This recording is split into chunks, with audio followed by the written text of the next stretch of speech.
Good morning, Awaken Takers. How are we doing today? It's been a minute. It's been a hot minute since I've actually been here live with you all. I missed all of last week, but I'm back. Apologies for that. Had some scheduling issues and some traveling going on, and just was not able to make it live last week, and couldn't even make the Thursday show, unfortunately. So apologies for that. But we're back. We're cooking. We're going on through strong from now until hopefully the rest of the season.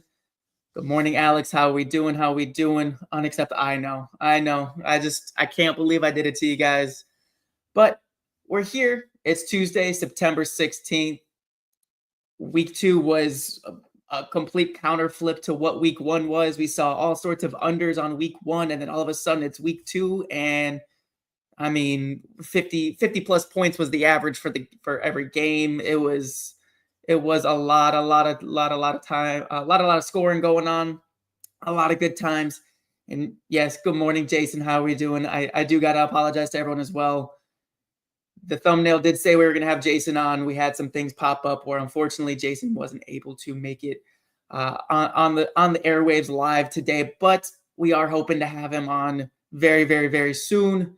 So that way we can get Jason's beautiful face back on your guys' screens, talking some football. But thank you guys for tuning in. Apologies if it was for Jason and you're just getting stuck with me. That's my bad. But looking to still make this a great show. Like I said, week 2 was exciting. It was crazy. Lots to digest there. A lot of flipping of the scripts on some of these offenses we were worried about in week 1. They come back strong week 2. So it's really sitting here like which week was more indicative of what we're looking at here. But that's what we're here for. Is to kind of break that all down. So let's go ahead and start working on our normal show here. As always, be sure to follow me at Twitter at @JOwens_FF. I'm also over on TikTok trying to build that back up at @JOwensFF. No underscore over there. Also be sure to follow the Profiler Now and the Player Profiler pages over on Twitter as well. Profiler_now. And then also make sure that you're subscribed, getting the notifications for all the videos here on YouTube for not just me here on Wake and Take every morning, but for all of the other great shows that we have going on a almost daily basis as the week is rolling. A lot of great content, a lot going on every single day with the news, with the injury reports, with start sit questions. I mean, we all know it, we live it, we breathe it. That's just what we got. But make sure that you're keeping up with everything so that way we are able to go ahead and get you the news that you want. Speaking of news, let's jump right into the news. We had a ton of injuries happen, a lot of big injuries going on here in week 2 that it's quarterbacks. And that we know has just an absolute ripple effect through just whole offenses. Different weapons completely changed their outlooks this week based on some injuries. I see Alex already shedding his Burrow tears. That's exactly what we're going to start off with. Is Joe Burrow out for at least 3 months, getting some surgery on that? What was it? I think it was like a grade 3 turf toe diagnosis there. And I mean, that sounds painful. It didn't look like he really got stepped on too bad. I'm not really sure what happened that caused the injury, but he sat down. He was down on the field, just sitting there looking at his toe. So confirmed that he will be out for at least 3 months. And right now it looks like the Bengals and Jake Browning are preparing to fill that void right there. It's not the prettiest backup situation, but I mean, we saw Browning do one thing really, really well, and that was feed Jamar Chase. So it's one of those things where I think that the ancillary weapons, it's hard to call them ancillary when they're still elite weapons, but ancillary weapons like T. Higgins, like Chase Brown, unfortunately, I think they're going to be taking the biggest brunt of the hit in terms of the big step down from Burrow to Browning. I really think that that's going to be the biggest issue that we see. Like I said, we saw Jamar Chase have 16 targets as soon as Browning stepped in. He had 16 targets and 165 yards and a touchdown, catching 14 of those targets. So, yeah, it's not going to be, it's not sexy. It's not going to be pretty. It's not going to be the big plays every single time that we see out of Chase anymore. But I think that Jamar Chase is going to be perfectly fine. I think that we're going to see very much an early Houston Texans DeAndre Hopkins, where the quarterback play is just atrocious, atrocious. But there's going to be so much volume. They're going to just feed the living hell out of Jamar Chase that I think he's going to be perfectly fine. I think that obviously 1 overall is a tough stretch with the bad QB, but it's still in his range of outcomes if he's getting 16 targets a game and is able to put up 165 yards and a touchdown with that. I mean, Browning played a good chunk of this, but like I said, I am very much afraid right now for Chase Brown and T. Higgins. We've seen Chase Brown, even with Joe Burrow out there, just look very inefficient. They can't really get anything going on the ground, and he's not even getting the targets that we really want to see. He was 2 for 3 in week 2, and in week 1 he had the same thing, 3 targets. So he's not as involved in the passing game, which could change with Jake Browning at quarterback. We may see more dump offs. It may be pretty much Jamar Chase. Jamar Chase isn't there.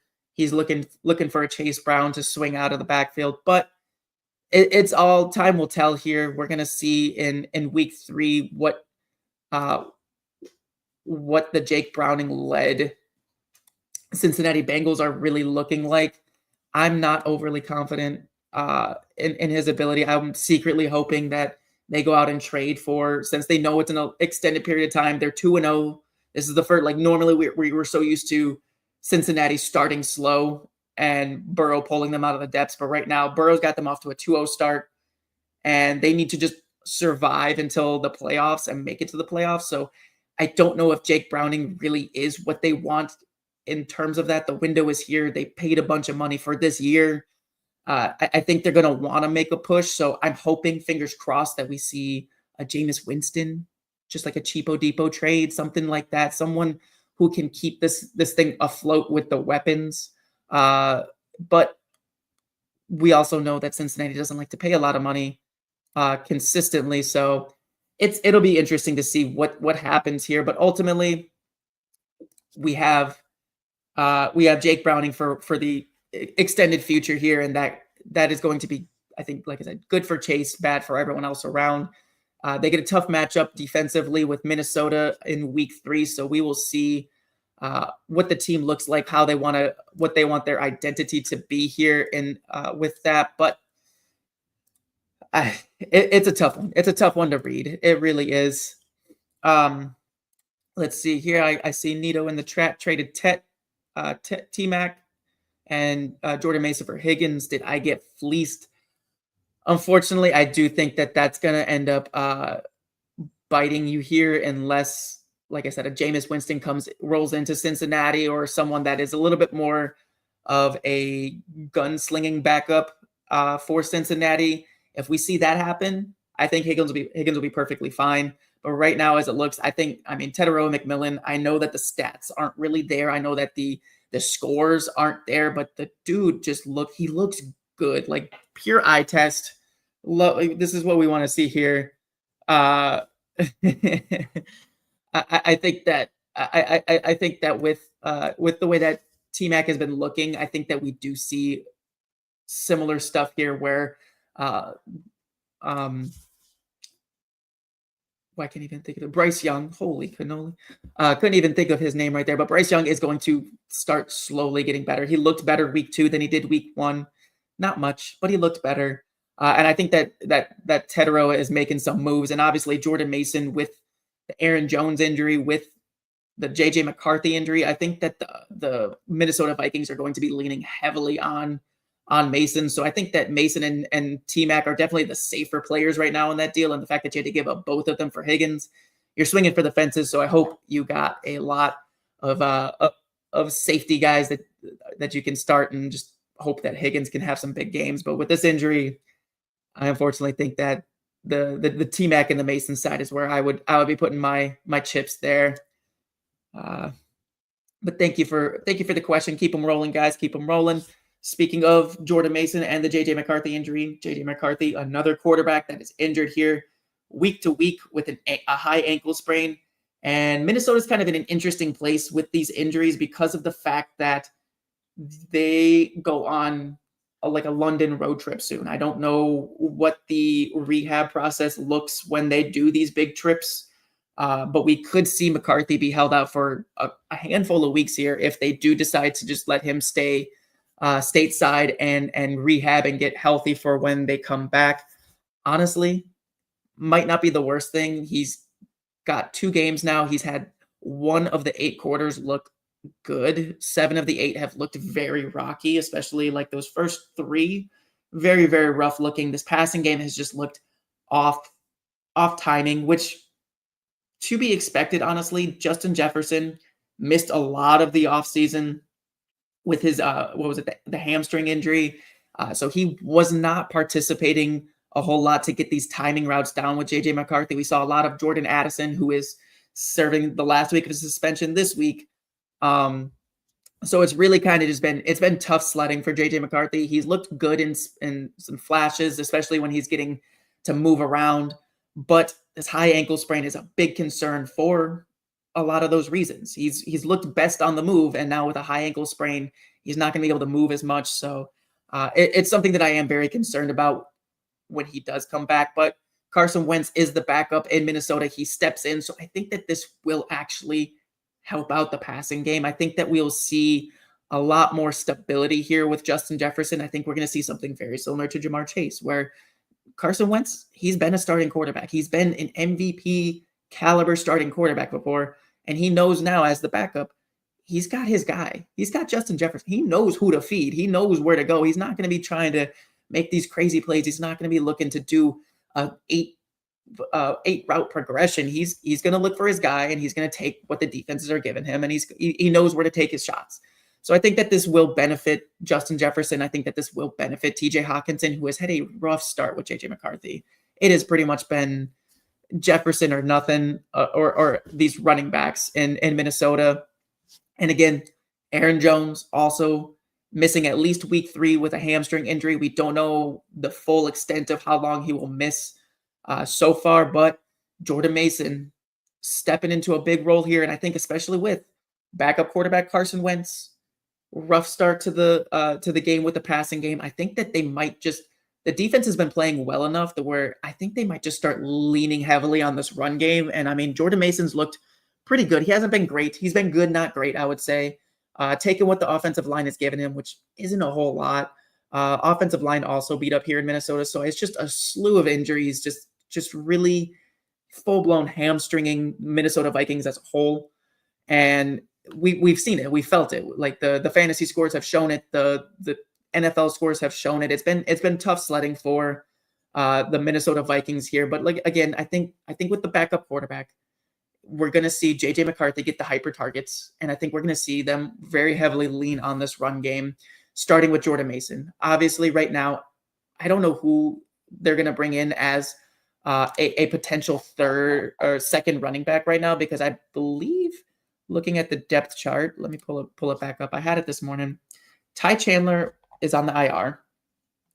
And it looks like, Xavier Scott, who, full disclosure, zero confidence in that, and not really even sure what his profile looks like. But Ty Chandler injured, Aaron Jones injured. It's the Jordan Mason show, and everything's kind of lining up for him to just smash right now, except for the fact that this offensive line and offense aren't firing. But from just a pure volume standpoint, Jordan Mason is set up right now, and I think that they're going to try to see what they can do with that. And I'm really leaning into Jordan Mason in the leagues that I do have him in.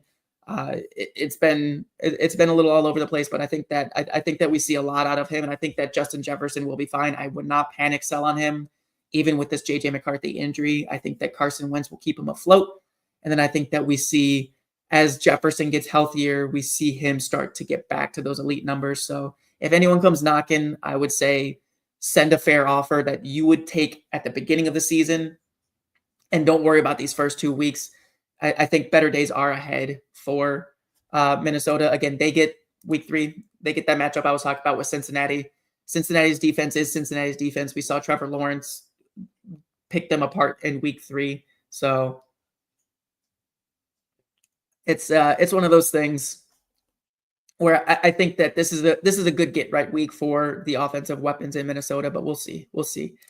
Looks like A1. I traded Jawan after week 1 for Jordan Mason, and now Jordan Mason is a starter, but dang, Jawan is balling. Yeah, that's one of those trades where it's like it's fair because of like what both of these guys' end of season could look like, but it's also like you're sitting there. I hope you got at least some form of tight end that you can plug in to ease the blow there, because Juwan Johnson is absolutely balling. He's just, I mean, Spencer Rattler loves him some Juwan Johnson. It's been weird to not see the Alva Kamara dump offs, but we saw it the first time that Rattler took over last season, that he was just locked in on Juwan Johnson. It was, and the fact that they're throwing the ball so much in New Orleans that there's enough to go around. I mean, Rattler again with another 34 pass attempts. Probably would have been more, but he put up 3 touchdowns with only 207 yards. So it's interesting to see. Tucker Kraft's your tight end one. That's fine. I'll take that. I'll take that L all day, especially after what Tucker Kraft did in week 2. We know that that's kind of just the way that Kraft is, where he'll have your 20-point games, and he might have games where he only gets like 3 catches for 35 yards. But I mean, that's really the nature of the beast with Tucker Kraft. I don't think there's ever a week outside of injury or bye week where I'm like, oh, I'm starting Juwan Johnson over Tucker Kraft. So I think that you're going to look back and you're going to be real happy about that one. And yeah, exactly. You hit the nail on the head right there. Shuck could come in and throw a wrench in Juwan, because we know Rattler loves Juwan Johnson. We don't really know who, if Tyler Shuck comes in, who he's going to favor, who he's going to target, and who's going to be his go-to type guy. So definitely understand it. And I definitely think that Mason's going to be safer and honestly higher upside throughout the year. So love that trade for you right there. That's a good one. That's a good one. And I mean, speaking of like Tyler Shuck and Spencer Rattler, I don't think Rattler's playing bad. I don't think he's playing great. I think that this team as a whole is just filled with holes. And I think Rattler's doing a very serviceable job right now as the starting quarterback of a bad team. Obviously, there's draft capital invested in Shuck that they will probably want to see, because, I mean, 0-2 start, and, I mean, it doesn't look like it gets any better for them. They're in Seattle next week, so it's tough to see them come out with a win there. So when does Shuck come in? It's a great question, but I don't think that Rattler is losing the job. I don't think that he's doing much to like hold the job too hard, but I think he's doing perfectly fine. So this may push back the Shuck timeline a little bit and keep Juwan Johnson relevant for those tight end needy teams right there. But bouncing back to the injuries, we do have a couple more to get into. These ones we're kind of keeping an eye on because they're not confirmed out yet, but they are big names that we want to keep an eye on. First up, Justin Fields. He left week 2 with a concussion. Wasn't having a great game, but outside of the concussion anyway. So something that we want to keep an eye on. Obviously, we know the concussion protocol. There's 5-6 steps that they have to go through before they're even cleared to be ready. And even if they are cleared, not a guarantee that he's thrown out there. So keep an eye on the Justin Fields news. I think even if Justin Fields misses, it just really affects him. I think that with Tyrod Taylor out there, the recipe for the Jets remains very much the same, where it's going to be Garrett Wilson. And honestly, I'm sticking with Breece Hall. I think that it's going to be fine. I think that Buffalo is. We might have been a little bit tricked by the Buffalo defense in week 1, where they were just letting the Baltimore Ravens up and down the field. Obviously, the Ravens are just a different team in general. Like they're a crazy team. So I think that Buffalo's defense is a little bit more stout. So I think that Breece is still safe to play. I think that he's still got the majority, like the vast majority of the running back opportunities. He had 13 opportunities compared to 6 opportunities between Allen and Davis. So over 60% there. For Brees, I just think it was a bad game. I think that the Jets were down and out early, and then Justin Fields leaves with a concussion, and it was not great there. So again, I think with Fields, without Fields, you start your Garrett Wilson, you start your Brees Hall, and that is it on the Jets. Another big quarterback name, probably one of the bigger names on this list outside of maybe Joe Burrow, is Jaden Daniels, dealing with a wrist injury right now. The status is uncertain, so definitely one of those guys that you're going to want to keep an eye on in terms of the injury reports and what he's looking like if he's participating. We know the backup in Washington is Marcus Mariota, so a fairly big step down, but it doesn't change the identity too much of this team if Mariota does have to step in. So the offense isn't going to go from this moving, running gun type quarterback to like a pocket guy. Like Mariota very much has the mobility, less mobility than Jaden, obviously, but enough mobility to keep this offensive identity very similar. And I think that you don't even with Jaden Daniels coming in, I don't think you change much in terms of who you're starting with the Commanders, similar to the Jets. I think you still start your Terry, you start your Deebo, and then the running backs, we'll talk about them a little bit later. Actually, we'll talk about them right now. I forgot. We also have Austin Ekeler news. Good Lord. The injuries were a bit crazy here in week 2. But yeah, I think with if Mariota does get the start, I think you still got to stick with your top 2 wide receivers there. Deebo's looked very consistent. He's looked very good. And he runs those routes that are friendly to a backup quarterback. And I mean, Terry McLaurin is Terry McLaurin. Obviously, we're going through the same thing we went through last year where weeks 1 and 2, you're just sitting there like, what is happening? And I'm hoping that we see what we saw last year where weeks 3 through 17, Terry is just an unstoppable force. Obviously, having Jaden Daniels out there would be a big boost for that. But we're going to keep an eye on these injury reports for that to see how these quarterbacks are doing, and obviously how their weapons will be faring in week 3 because of that. Last bit of injury news that I got here is the big one. Austin Ekeler tore his Achilles on Thursday night. Hate to see it. Just such a stand-up guy. Ekeler is just one of those guys that you love to root for, and he seemed to be doing well he seemed to be doing well in this role. He was back to a lead back role in this offense, and it was ripped away. I mean, he got carted off. We saw it just looked bad, and we're stuck here now with what happens to this backfield without Ekeler. Ekeler had a very defined role. He was the primary back with the primary pass catching role. So he was very much getting the majority of everything. And now we have Bill Krosky-Merritt. We have Jeremy McNichols. And now Chris Rodriguez is probably going to be called up if they don't even bring in a third or fourth running back here. There isn't really anyone that we see in this backfield that is the big pass catching like guarantee. I think that Bill Krosky might see it if they don't bring someone in. So honestly, if I'm putting my eggs anywhere, it's on the Bill Krosky-Merritt train. Does he become a 50% opportunity share running back because of this injury? We might see it. We might, but it's one of those things where I just really don't know. Like, this team felt comfortable with like the backs that they had, and then obviously Ekeler goes down, and that throws it all into flux here. So we may see a move for a pass catching type back, a satellite type back, but I think that we might see Bill Krosky-Merritt kind of take that role here in week 3 if no one does get signed. And I think that means it's a good opportunity for him to show that he can do it, and we might see that 50% opportunity share. I think McNichols is going to be utilized a lot more than people think, and obviously I do think that we see Chris Rodriguez be a game day active player compared to the game day inactive that we've seen the past 2 weeks.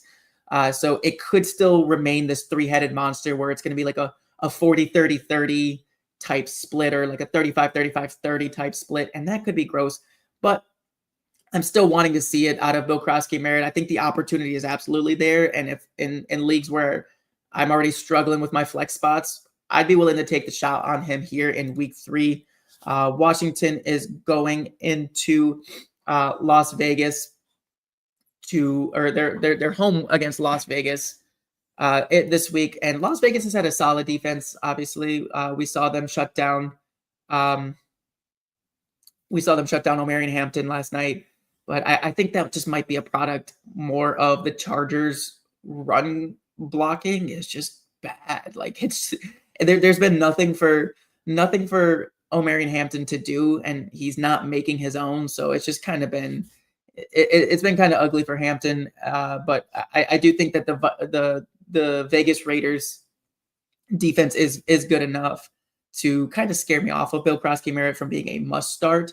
But if I'm able to wait and see on him, I want to see what the passing game looks like if he does get the passing game work, and if he does become like the 1A in this potential 1ABC type backfield. So if he does have a big week 3, maybe you try to just run and trade him to someone who was big on Bill before. You try to get a big return on that because honestly, like it's a little bit rough right now with the way that the Washington offense in general is looking. Is a little bit, it's good, not great again. And with Jaden Daniels' injury, I think if Bill Krosky-Merritt has a big game in week 3, but we see them go like searching for another running back to bring in, I think you just got to settle at that point. But it all depends on what he does here in week 3 and what that looks like. I don't think you can sell him now for much more than what you drafted him for. So not looking to bail full yet, but I think that it's one of those things where he's one of those guys that if we were playing the real and fake game, I got lined up later, I might be leaning towards the fake side if he does have a big game here. So gonna keep an eye on that. But as we always do, we got to make sure that we're going to be going into looking. Sorry, lost the train of thought there. I'm going to be looking into the defenses that I'm already liking to target. We've kind of seen, like I said, we had the big shift from week 1 to week 2 with unders to overs, but there's kind of been some trends here of defenses that seem like the easy targets. They seem like if you're making start-sit decisions, like you look for these guys, and that applies to DFS too. For defenses to target, you want to go after the guys that are playing softer defenses, and that's what I'm going to be looking into. But speaking of DFS, we have the Flex 6 frenzy going on right now over on Fast Draft. I've been saying it every show. I love the Fast Draft DFS. It's fun. It's still quick. It's still fun. And you just get a little bit of a different taste of DFS compared to your traditional like salary league. So I've really gravitated more towards that. I've been having a lot of fun with it. And if you are going to use Fast Draft, be sure to use code JOwensFF for a $50 deposit match. But there is the Flex 6 Frenzy promo going on right now in the month of September. I'm going to go ahead and pass it over to the Podfather to go into detail on that. I know your sad draft season is over, but just because the NFL season starts doesn't mean the drafting stops. Because Fast Draft has the Flex 6 Frenzy. You're drafting 6 guys for the Sunday slate against 9 other competitors. It's fast, it's furious, it's fun. And as with everything on Fast Draft, there are no salaries. Woo! So go to draftfaster.com, get the app, use your host promo code for a $50 deposit match. Now let's go start drafting faster.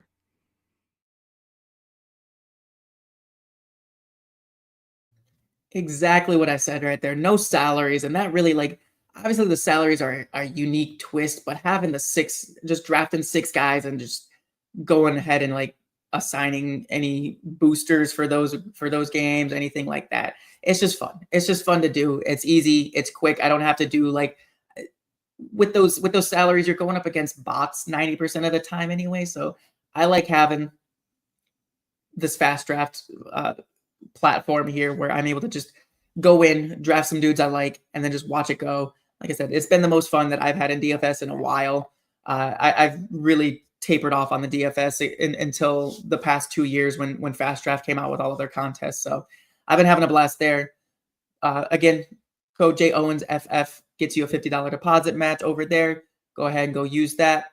But let's jump right into it. The defenses that I am targeting. And actually, before we do that, I see that I missed something here. Is Omarion Hampton a bust from Tomo?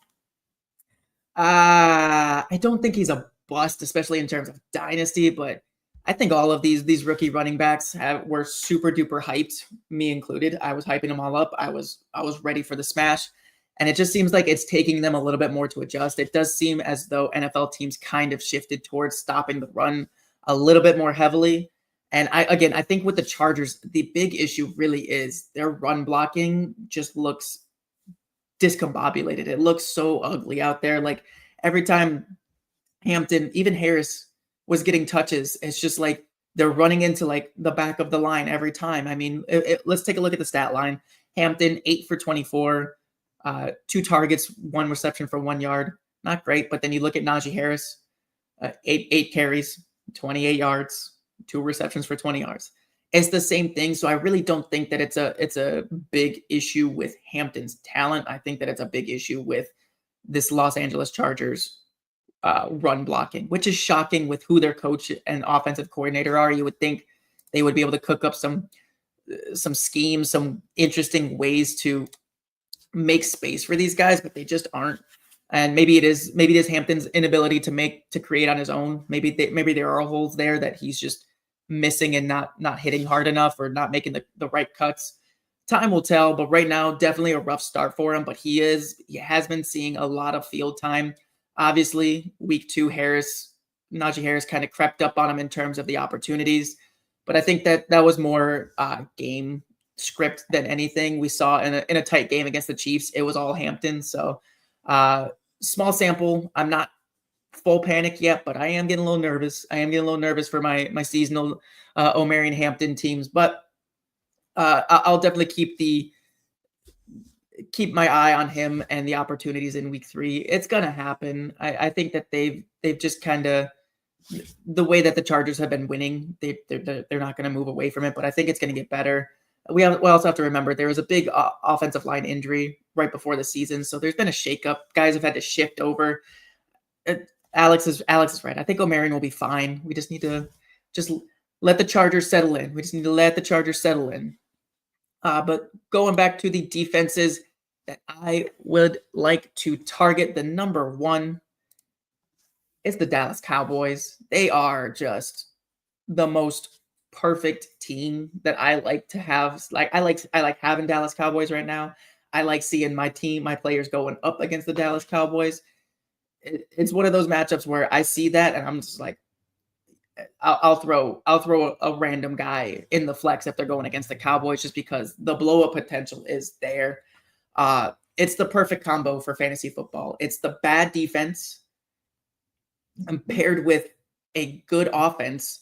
So we're looking at weekly shootouts. We saw it with the New York Giants. I got done talking last week that Russell Wilson is the most fraudulent quarterback in all of NFL history.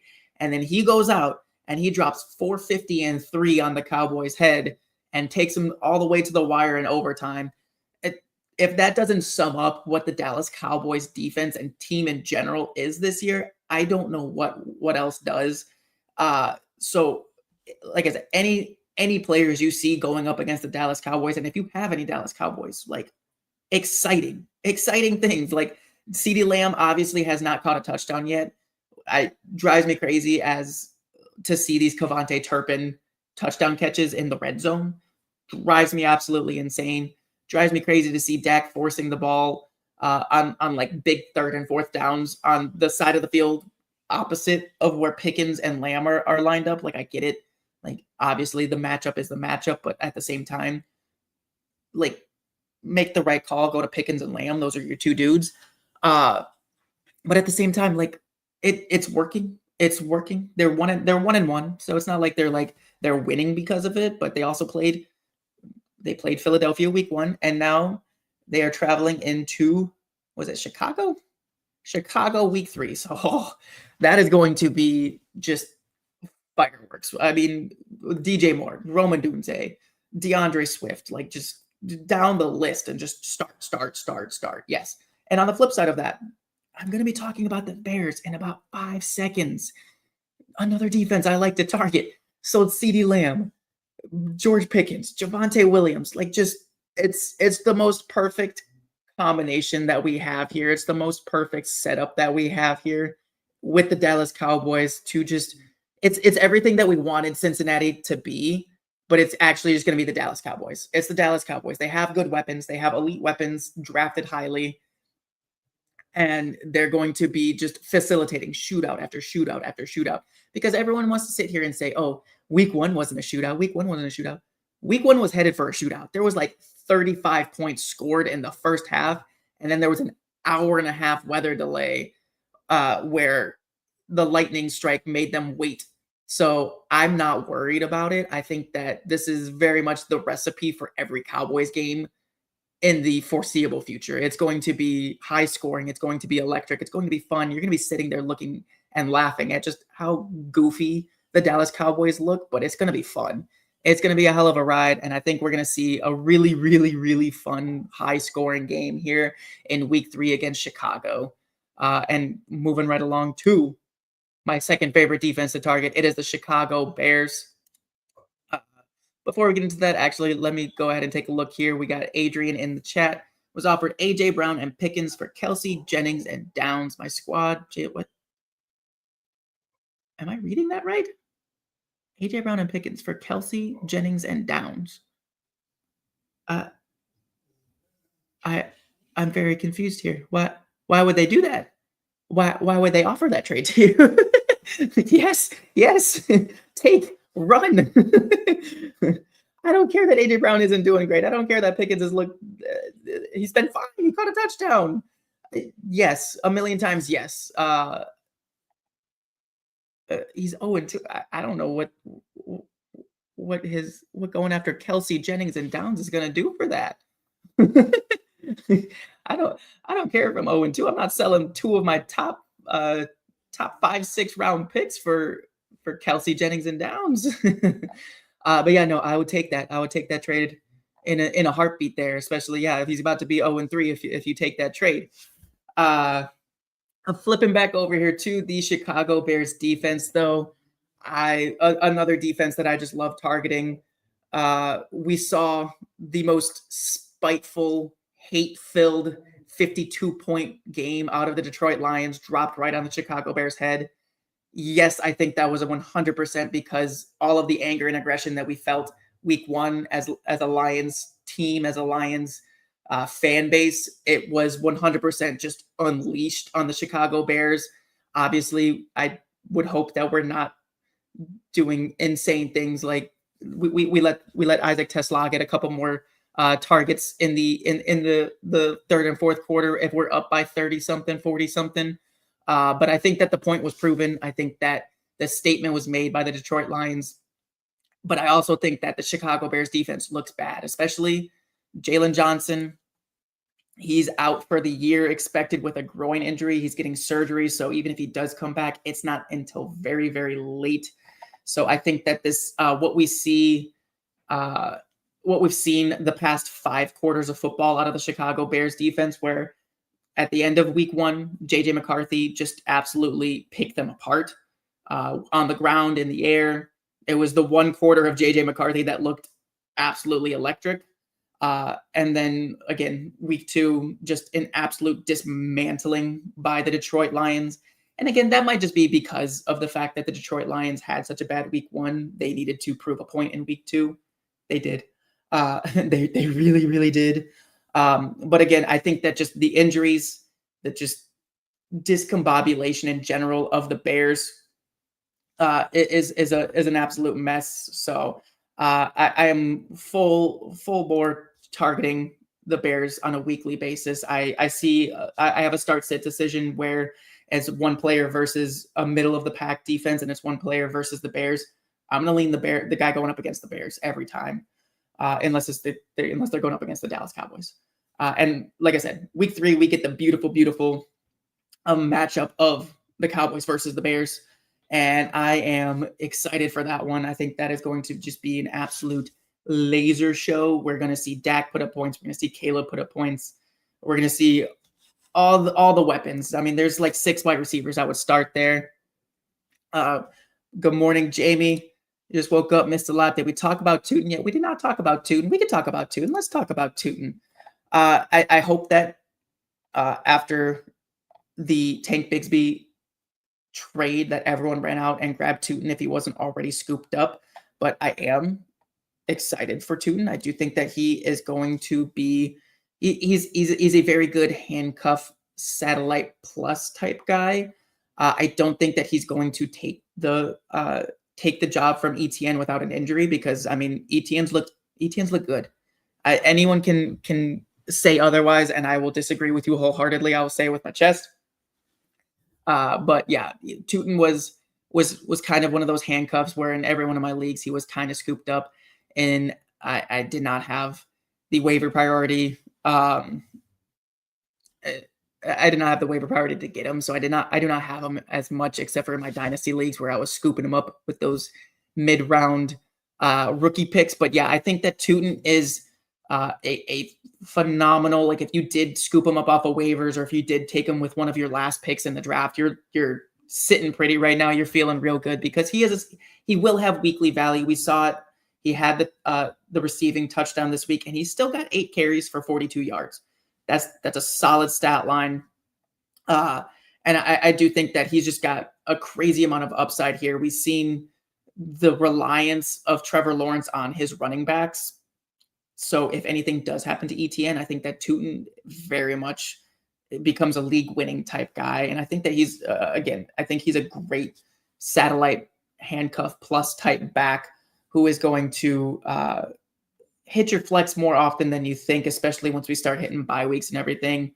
Obviously, we'll see as the season goes on. These rookies do tend to creep in more, but I think as long as ETN is playing as well as he is, that he's going to hold off Tootin.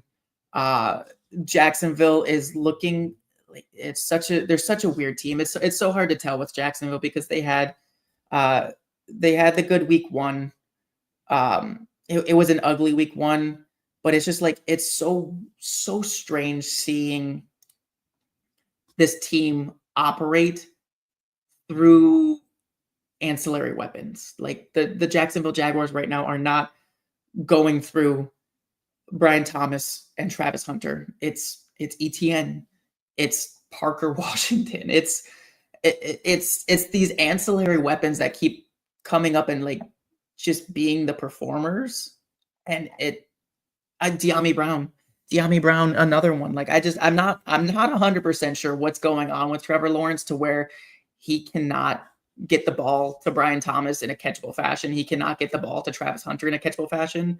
But then he's targeting Parker Washington and De'Ami Brown, and it's like perfect passes. So it's the weirdest offense I see, but I do love these running backs. I do think that they are a big part of the plan moving forward for this offense. I do think that they are the driving force of the Jacksonville Jaguars offense. So I think that Tootin is great. I think that ETN is even better right now. And again, I think that Tootin is great to have stashed right now. He's great to have as a panic flex with injuries or bye weeks coming up. But for the time being, it's ETN right now. And just if anything happens to ETN, it's the Tootin show. So love that there. Got one more defense that I want to talk about before we play real or fake on some of these early breakouts. And that defense is going to be the Pittsburgh Steelers, which is a really, really weird thing to be saying because we've known since I was a kid that the Pittsburgh Steelers are always a dominant defense, and it's always the offense that's kind of caused them issues. And right now we're seeing that the defense isn't very good. They're not doing great. They're not holding teams. We saw week 1, the New York Jets ran all over them. So really I'm mainly targeting the rushing defense here. I'm mainly targeting the running backs going up against the Pittsburgh Steelers, but honestly, the defense as a whole has not looked great. Garrett Wilson had a great game week 1. Jackson Smith and Jigba had no touchdowns, but a great game week 2. And like I said, week 1, the Jets ran all over them. 182 rushing yards to the Jets in week 1. 50 of those yards were to Justin Fields. So mobile quarterbacks, obviously an issue for the Pittsburgh defense. And then in week 2, Ken Walker and Zach Charbonnet had over 115 rushing yards against them. So it's a soft rushing defense. It's a soft rushing defense And even like I said, like Jackson Smith and Jigba still had a good game, over 100 yards. What was he at? We had Jackson Smith and Jigba 8 for 103, and then Cooper Kupp 7 for 90. So it's like it's not even like they're like locking down the receivers and doing like the run funnel is weird. That's clearly what their offense or defensive plan is.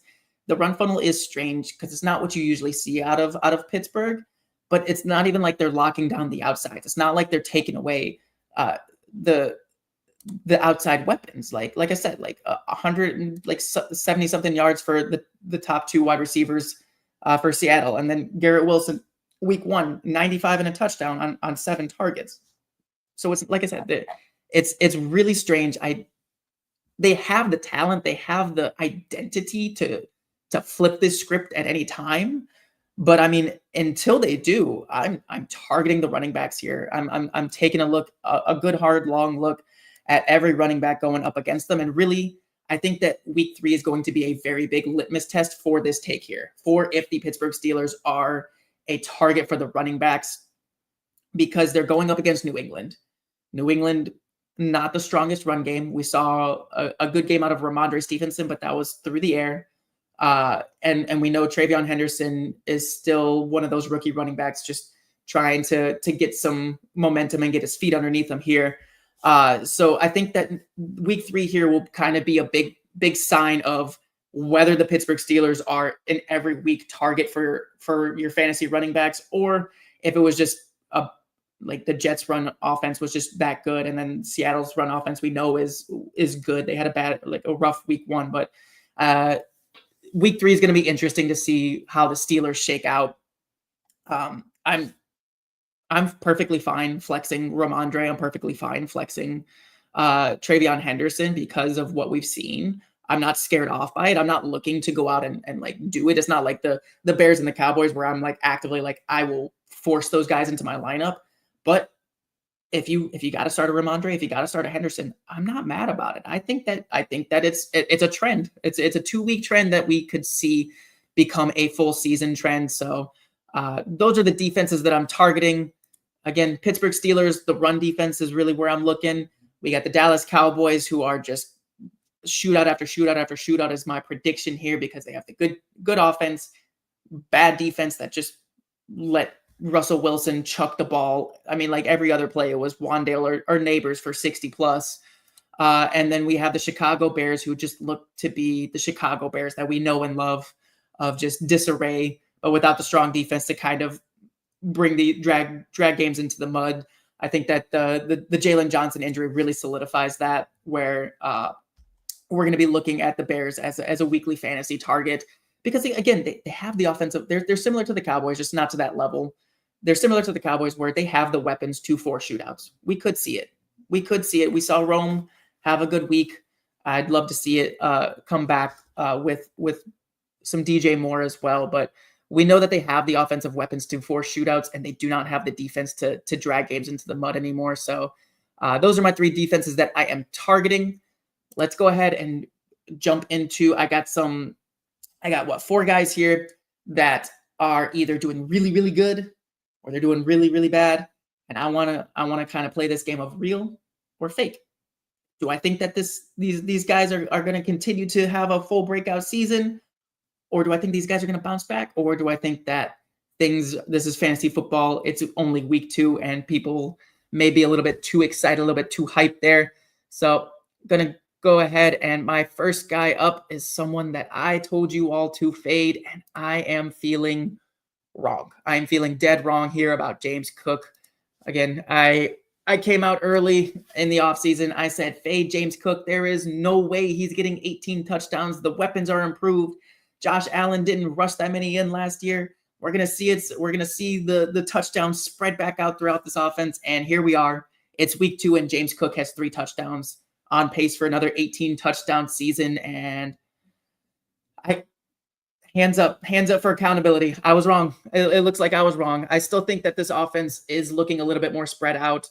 We saw week 1 in the big shootout that things weren't exclusively James Cook, but in these positive game scripts, they clearly love just feeding James Cook. And that's great for him for fantasy. So like I said, here we are. He's the RB1 right now in fantasy. He had a huge week 2. Obviously, that's propelling him a little bit here in a 2-week sample size, having what was it, 30-point something game, 26-point game, 132 yards and 2 touchdowns. That's pretty damn sexy. And like I said, my whole case against James Cook was I think that he's going to have the yardage. I think he's going to have the carries and the receptions. I did not expect that to change too much. But what I didn't think was going to stick was the touchdowns. And like I said, here we are, week 2. We're going into week 3, and he's already got 3 touchdowns. So it looks like I am going to be wrong here, because looking at this Buffalo Bills schedule, it's very soft. It's a very soft schedule. So we could see a lot of these games where it turns into just turning around and handing the ball to James Cook 20 plus times a game. We did see a little bit of a scare with Josh Allen where he rushed up the middle and got tackled from behind into his own offensive lineman, hit the nose. He came running off the field. Immediately, you saw them working on his nose. So obviously, they don't want anything bad to happen to Josh Allen. Thankfully, it was just a little bit of a nose readjustment there. His wife, Haley, probably wasn't too happy about that. But at the end of the day, it was a James Cook game. And we're here again, 2025, where that might just be the norm for Buffalo, where they can do the shootouts with the big firepower teams, but they can also just have the James Cook games where they're just handing the ball 20 plus times and letting him do his thing. And like I said, guys, I'm not afraid to admit one of my preseason takes are wrong, and this looks like one that I was very, very wrong on. I didn't think 18 touchdowns was a sustainable pace, and here we are again, once again. So if I had to say real or fake for James Cook, I think it's real. I think that he is going to be a top 10 running back this season if this continues. Again, looking at this Buffalo Bills schedule, very, very soft. And so I think that there could be a lot more of these James Cook takeover games in the near future. Week 3, who we got here? Oh, Thursday night game against Miami. That sets up to be another James Cook game here. It's in Miami, right? No, it's in Buffalo. So it's not even like hot weather can make them more tired. So I got a bad feeling for Miami this week, and I got a good feeling for all you James Cook managers out there. Start them up and just enjoy. I did see a comment in the chat here. We got Chef. Chef, would you trade Ken Walker for Chase Brown? I feel like Ken Walker earned his rollback, but Chase Brown is a nice buy low. Chase Brown is a buy low that I have been looking to do, but also I think I'm sticking with Ken Walker right now. I do think that Chase Brown could be a good buy low, but I think that Ken Walker is kind of in that same range right now with the Joe Burrow injury. I think that the Chase Brown floor is not great right now. The rushing has not been there. They have not been using him as much in the passing game. It could just be a factor of it could just be a product of the game script that Cincinnati's had 2 weeks in a row where they're in these tight games. They're not just able to ice it away with some running. And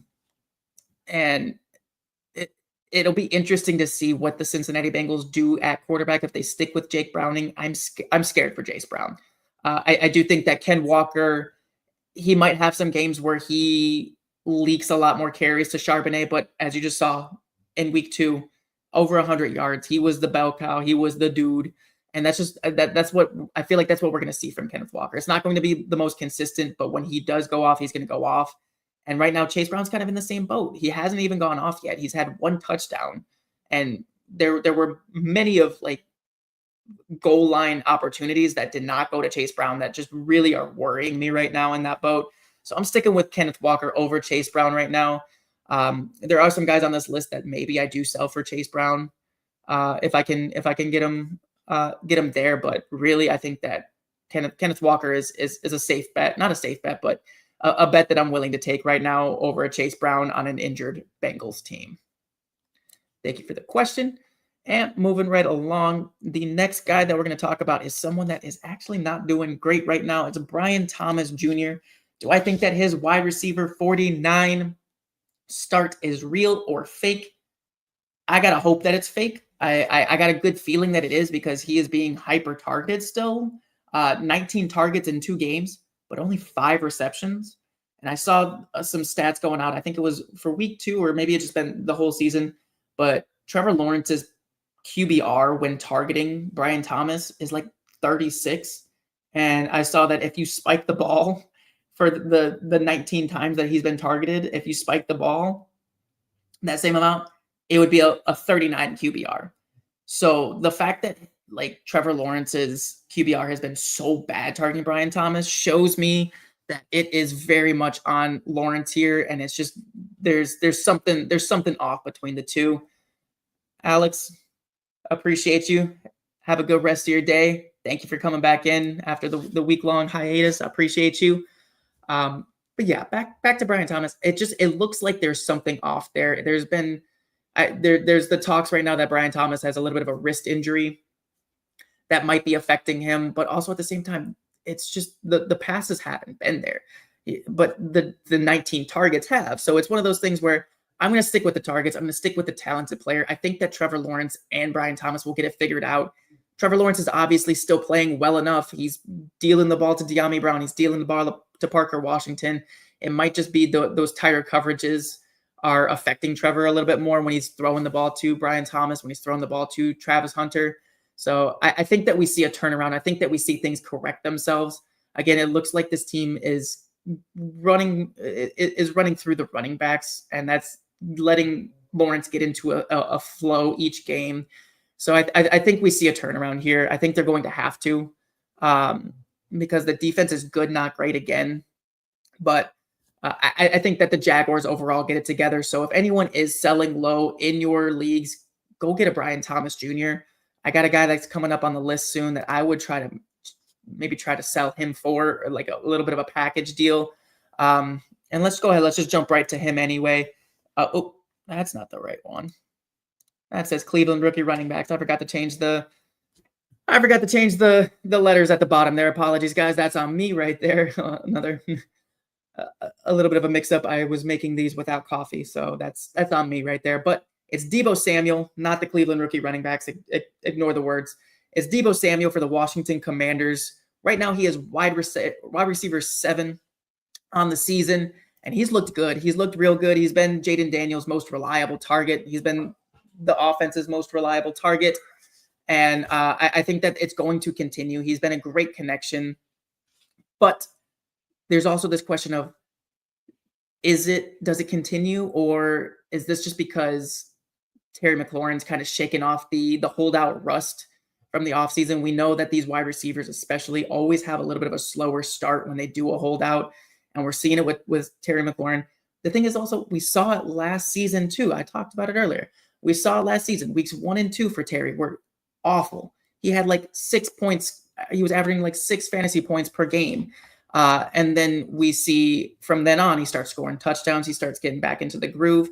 And like I said, even this Washington offense has looked good, not great. They look like they need to get into a groove altogether. They did play Green Bay in week 2, which is a very tough matchup. I've learned from watching the Lions and the Commanders both get absolutely shut down by that defense. For defenses that I'm targeting, the Green Bay defense, the defense I'm avoiding. But we get week 3 against the Las Vegas Raiders, who we saw Justin Herbert have a great game against this week. So I think that Jaden Daniels is set for a bounce back here. I think that Deebo is going to be good for the whole season, but I don't think he's going to maintain this wide receiver 7 pace. I don't think he's going to be a top 15 wide receiver. I think that we start to see, as Terry McLaurin comes up, we're going to see Deebo come back down, and there's going to be a crossing of the paths here, especially in terms of targets. We already saw it this past week, where week 1, Deebo was the primary target, 10 targets, out-targeted Terry McLaurin. Week 2, we saw that flip back where McLaurin got some more targets, but Deebo still got the points here with the touchdown. So I think that we're going to see it kind of flip back. So right now, if I have Deebo Samuel, I'm looking to trade him. I'm looking to go after people that like to put a package together after a Marvin, maybe a Marvin Harrison Jr. straight up. I would do that as well.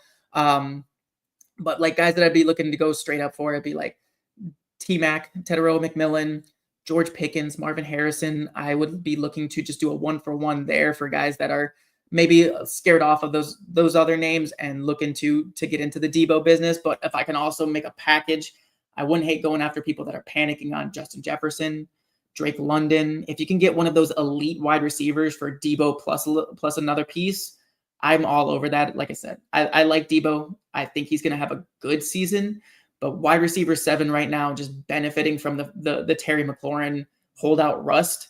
I'm looking to flip that right now. So like I said, Brian Thomas Jr., Justin Jefferson, Drake London, Nico Collins. Those are 4 guys right now that people are starting to panic on. People are starting to feel a little bit shaky on. If you can take Deebo and a piece and go get one of those guys, I think that's an overall win. It's something I'm looking to do right now with this guy. So he is someone that I'm going to say in terms of real or fake. I'm going to go ahead and say fake on this one. I think that I think that it's gonna level back out. I think he's gonna be a solid wide receiver 2, wide receiver 3 on a weekly at the end of the season. But it's someone that if I can capitalize right now and make a good trade, I'm gonna go do that. Last guy before I get out of here for you guys is going to be Javonte Williams. I talked about James Cook, RB1 overall with 3 touchdowns. Javonte Williams, running back 2 overall. With 3 touchdowns himself. And this one is probably the most surprising name on this list outside of maybe Brian Thomas Jr., but running back 2 overall. And he has looked good. He doesn't have quite the burst and shiftiness that he once did, but he's been making moves. He's been trucking people. He's been taking what the offensive line is giving him and then some. And I think that he's looked great. I really think that he's looked great. If we're sitting here and we're going to say real or fake, I'm going real. He's not someone that I'm looking to sell right now. I'm not trying to bail out on the Javonte Williams teams that I got.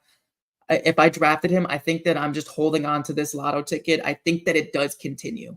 I do think that Javonte, obviously not running back 2 overall, but I think just a very consistent, steady running back with running back 1 weekly upside. I think that he's going to slot somewhere into the running back 2 range, where he's going to be a top 24 guy with top 15 regular weeks. And then, like I said, he still has the Cowboys are going to score so many points this year that there's weekly upside for a running back 1 week on a weekly basis.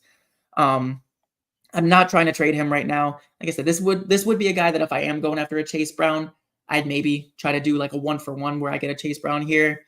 The odds of the Chase Brown manager going for that, I feel, are slim, but hey, you never know. People panic, people get scared.